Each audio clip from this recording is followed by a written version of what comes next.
Well, I've taken a look at the beast of a Noctua CPU cooler that is the NH-D15, which you can faintly see behind me in my gaming and editing rig.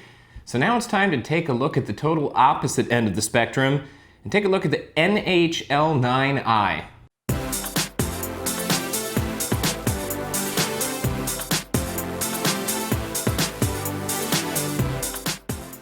Hello everybody and welcome to Tech Uploaded. I'm Chris and today we're taking a look at a teeny CPU cooler.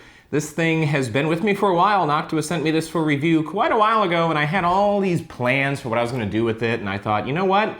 I'll put it in my home theater PC. That'll be a great place to install this. And then I had flashbacks to installing that Zalman cooler that's in there now, and I couldn't bring myself to do it. There was just going to be too much swearing and heartbreak if I tried to get that Zalman cooler out of there, considering how hard it was to get it into the computer. So I decided instead to put this thing to the test with the 20th anniversary Pentium G3258 and kind of dialed the overclock back just a little bit so I wouldn't be blasting things off doing the Prime 95 test, going way off the charts, because if everything hits the thermal max, what's the point of the benchmark? So I took it down to 4.2, and that was running at about 1.3, I would think 1.318 volts, I think is what it said in CPU-Z. So not bad at all, actually, for this new series of Intel chips. They seem to do a lot better with the cooling. So that was right in that perfect range. So I actually recorded this video once before, and it just didn't work out. For whatever reason, it wouldn't upload to YouTube. So we're doing it again. Put everything back in the box, took the CPU cooler off, and went back to the stock again so we can do the install and take a look at what came in the package. I think I did a pretty good job putting it back in here, though. So let's take a look at what you get. All right, so here's the box. I actually went ahead and put everything back the way that it was, cleaned everything off, and we're gonna start over again because I do wanna show the really simplistic installation process for this particular CPU cooler, which is always important when you're dealing with small areas. So first things first, you open it up. Very impressive, very impressive. You've got the CPU cooler laid out right there. I've got a glass table, you may see the cat. There he goes. So you've got the CPU cooler itself, the badge, and then of course the thermal grease, the NTH1 cooling grease, and then 4 screws, and what they always include, which is nice, is the low noise adapter for those people out there who do not have the ability to control their fan speed via the motherboard. So that's always nice to see. And then of course the nice little guide up here, tucked away in a little compartment right up top. All right, so taking this piece out, you're exposed with the cooler itself. Now look at this thing. This is the thing of beauty right here. Very, very thin, very, very convenient for someone that's working in a confined space. Now I've done a home theater PC build before, and this would have been really nice to have. I actually used a Zalman cooler that was incredibly difficult to install. And having been through this installation process once before, I can tell you this is much, much better and quite a bit beefier, actually, in overall weight, considering how small it is. This thing is, it's no slouch as far as weight is concerned. Now, looking at the bottom, you can see it's very clean. You've just got your fins right here, your mounting points, and then, of course, the contact point with your CPU, which I think I did a pretty good job cleaning up, if I do say so myself. And that's pretty much it. You've got that, the 4 screws that connect it from the back, and then the thermal grease, and you are done. So let's go ahead and move on to the installation process.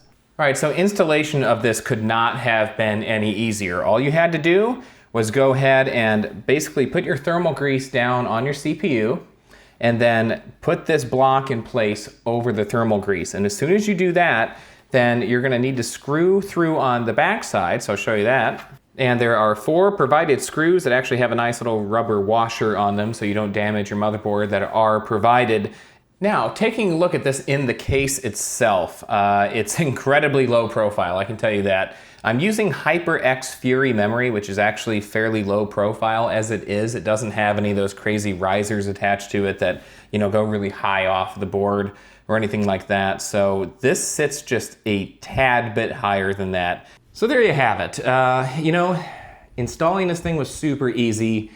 The thing that's a positive and a negative for this particular cooler is the fact that because the installation was so easy and I didn't have to set any pins or anything like that, that means it is only compatible with, it actually says right on the front, custom designed SecuFirm 2 mounting for LGA Noctua NH-L9i. So you've got to have, one of those boards. So if you've got an AMD or you've got 2011, which I don't know why you'd be putting this on 2011, but if you got one of those setups, you're kind of hosed. But since I was using Intel, it worked out really well. It made the install super easy, and man, I wish this thing would have been around when I did the home theater build because it was so much easier to deal with. And if you're dealing with small spaces, the thing that's really nice about this is the fact that it does do all of the mounting from the back of the motherboard. So you're not having to dig around with your hands in a really small, confined space to put any kind of mounting points in or anything like that. You just drop it on, screw it in from the back, and you're good to go. So how did it perform? Let's take a look. All right, results were pretty much what I expected. Now, the first thing we can see from this is, these new Intel chips run nice and cool. This is pretty much the very similar result to what I saw even on my 4790K when I was testing that out with some different coolers.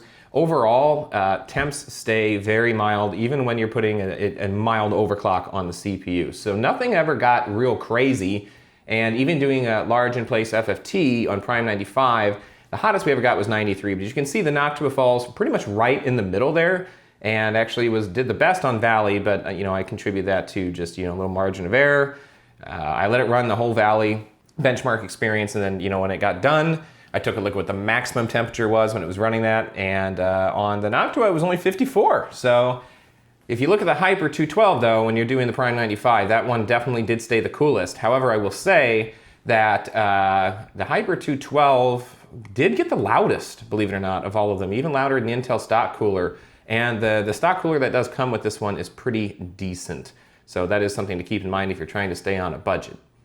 So looking at those numbers, there's nothing to complain about here. This thing does a very good job. It was able to keep things nice and cool, even under Prime 95. And the best part was it stayed super, super quiet. Even when it was doing Prime 95 and it was ramped up, to full speed, or I'm assuming was full speed, still super quiet, and that's what you want in a cooler like this, because more than likely, this is gonna be going into like a home theater PC build or a really small form factor build, where you're not gonna have a lot of space between where your CPU is mounted and the outside of the case, or the edge of the case.